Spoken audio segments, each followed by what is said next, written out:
we have a Ferrari 250 GTE, first registered in 1962. This car actually spent its first years in Italy before being imported to the States in the mid-70s. In the same ownership since then, it fell into disrepair and was stored in an outbuilding until we pulled it out for the owner. We then set about fully restoring the car, down to the bare tub once again, every nut and bolt.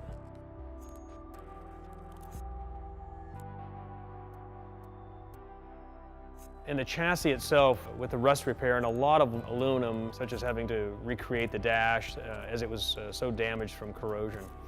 2.5 years and a lot of work. It is back where it started, in loving hands and well cared for. It sat in a kind of a damp outbuilding, and it suffered for that. It had mice living in it, and mice urine really does a lot of damage to a car, especially aluminum.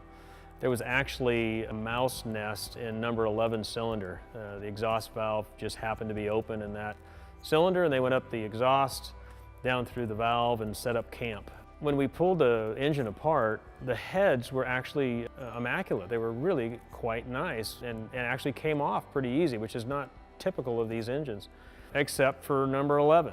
And then, of course, coming back up from there, matching and recreating all those panels, the correct colors underneath, the blacks, the right materials, and frankly, doing a better job of sealing the car as we go with modern materials and sealants that you can never see, but really close up the car and all the joints better so it can survive better than it did the first round.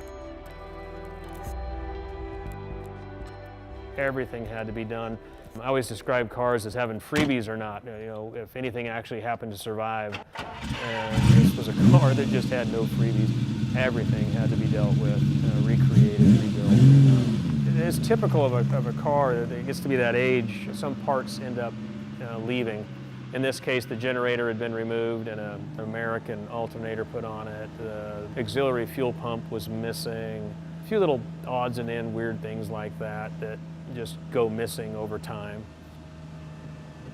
So we had to do some hunting to do to get the correct parts and source that stuff. But all correct fuel lines, the correct oil lines, and then sourcing the correct leathers and colors and carpet and all that, you know, what's different from the trunk versus the interior and how they were edged and all that stuff.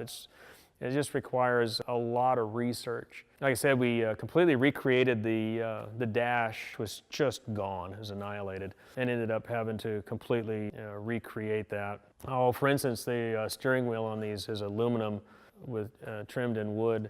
And the aluminum had corroded so much, you know, it blew the wood off of it. A lot of the interior pieces are aluminum and they suffered, so we had to do a lot of work to repair and recreate those. I try to use as much original stuff as I can, but at some point you've got to call it and recreate it. If you're doing a good distance, you know, a couple, 3 hours on some good entertaining roads, it's your car.